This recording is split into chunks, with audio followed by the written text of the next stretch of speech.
Jadon Sancho and Marcus Rashford emulate Ralf Rangnick's former star. United have officially confirmed the arrival of Ralf Rangnick as interim manager, much to the delight of the Old Trafford faithful.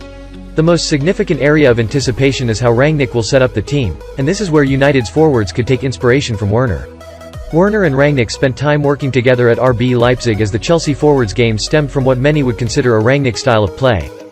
Despite his poor conversion rate, Werner makes innovative runs that often causes opposition problems, a key element in Rangnick's arsenal. Both Jadon Sancho and Marcus Rashford played in the 1-1 draw at Stamford Bridge on Sunday.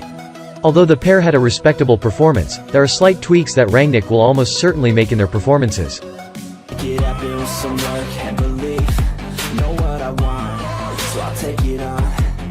The problem with Bruno Fernandes and how Ralf Rangnick might fix Manchester United's star.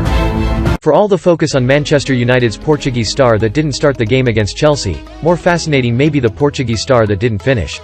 This was another recent big match where Bruno Fernandes was lacking, especially in any kind of accuracy.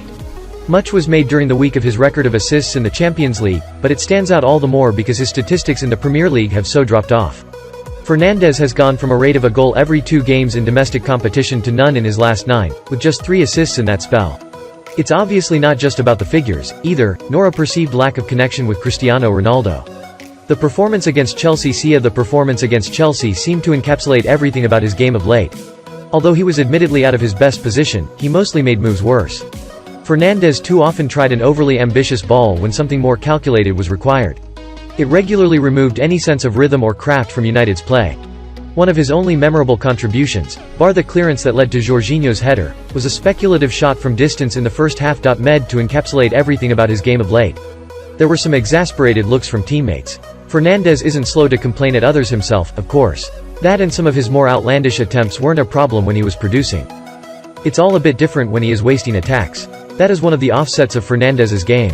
He is so willing to try the speculative, it's ultimately down to whether the return is worth it. There are many moments, though, when a bit more restraint is due. It is like he is permanently switched on to trying to seize the game. Fernandes will likely be in a completely different interpretation of his role. Ralf Rangnick's idea of the game is at quite a remove from Ole Gunnar Solskjaer's, and he won't be going as withdrawn as in this match against Chelsea. It actually makes some of the current debate about whether Fernandes should be dropped a little redundant. The bigger question is how much of a Rangnick player the Portuguese can be. We know he is perfectly willing to press. There are no issues there. The United staff have often had to rein him in. The challenge will be to hone it, to ensure it's coordinated.